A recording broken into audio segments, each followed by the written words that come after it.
So my name is Mark Fenton. I'm from Potter in the US. I'm actually based here in Dubai, but Potter's a US-based company. So Edge, as you probably know, are our local partners. And they've asked me to present our new PotterNet graphics package. What I would say is this is a brand new package. It's only been released this month, so it's fairly new. So what is PotterNet? It's basically a life safety graphical network supervised system. So it's basically a graphics package for the Potter systems. The main difference for the PotterNet is it's TCP/IP driven. Okay, so everything in terms of the system is all connected through TCP/IP. Okay. The system has a capacity for 1,000 panels, 300,000 data points, 15 graphical workstations across the system, and there can be single monitor, multi-monitor use. And the system basically supports our IPA, which is our addressable panel, which is on the stand around the corner, our AFC panel, which is very similar, but it also supports our extinguishing systems, which is the ARC100, which is an addressable system, and the PFC system, which is our conventional extinguishing. So basically this means you can connect conventional extinguishing systems into a network as well. In terms of applications, colleges, universities, hospitals, all sorts of applications, multi-panel type of networks. In terms of volume is down, let's just keep it level. Okay. So in terms of systems, you can do things like basically anything that can connect to an Ethernet system can be connected to the graphics package. So if it's a school system with different buildings, whether it's a campus system where you've got a wide area network, where you've got different panels across the size of the campus,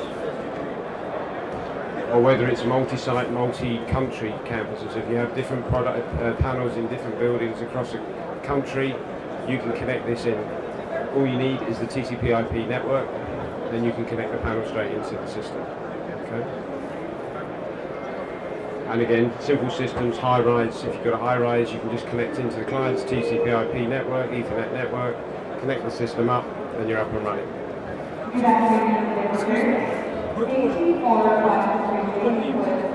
It's just a standard straightforward Ethernet protocol. It's basically a fixed IP and standard protocol. I can send you the details of the server requirements, but it's Microsoft-based servers.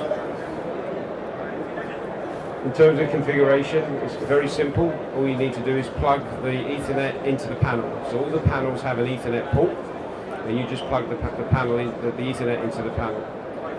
Okay. Once you've got the server license up, you connect it, the system will automatically learn everything that's on the panels.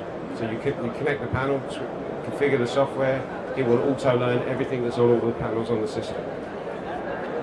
It'll also import the programs from all of the panels as well. So anything that's programmed into the panel will be imported into the graphics system. In terms of the graphics, it's just drag and drop. You can import the drawing files and just drag and drop the icons into the system. And then you can create up to 1,000 user profiles.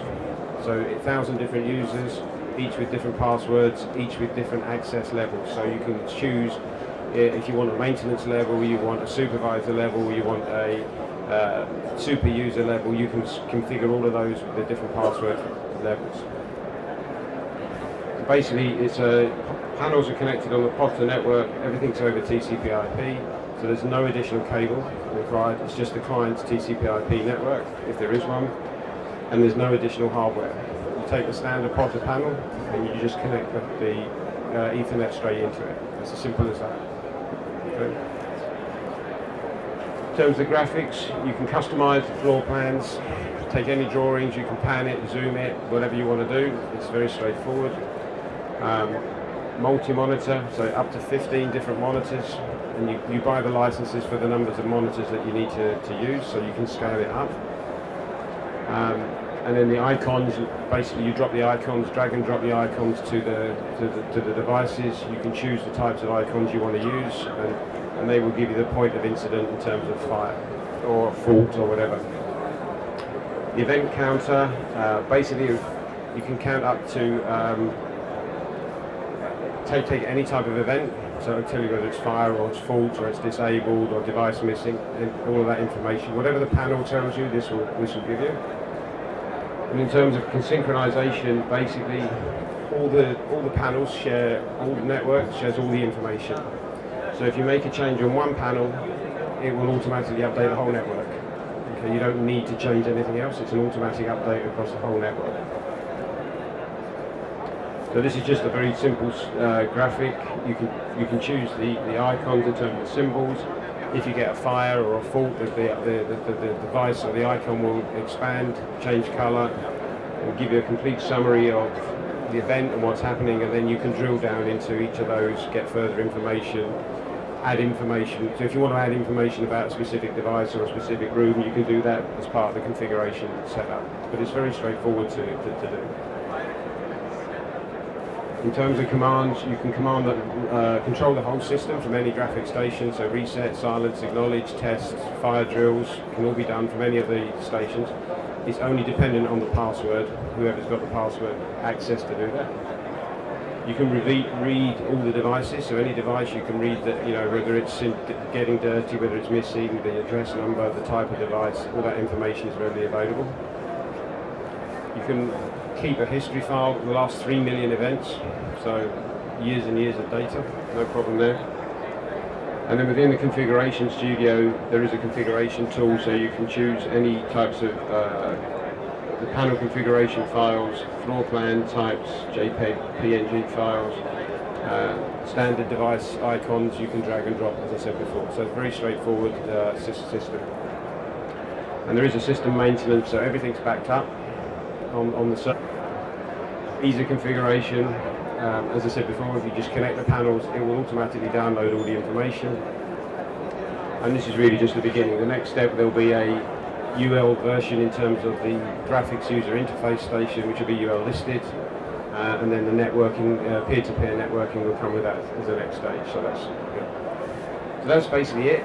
That's very quick. It was only a 15-minute presentation. If there's any questions, I'm happy to answer that. If not, thank you very much for your attention.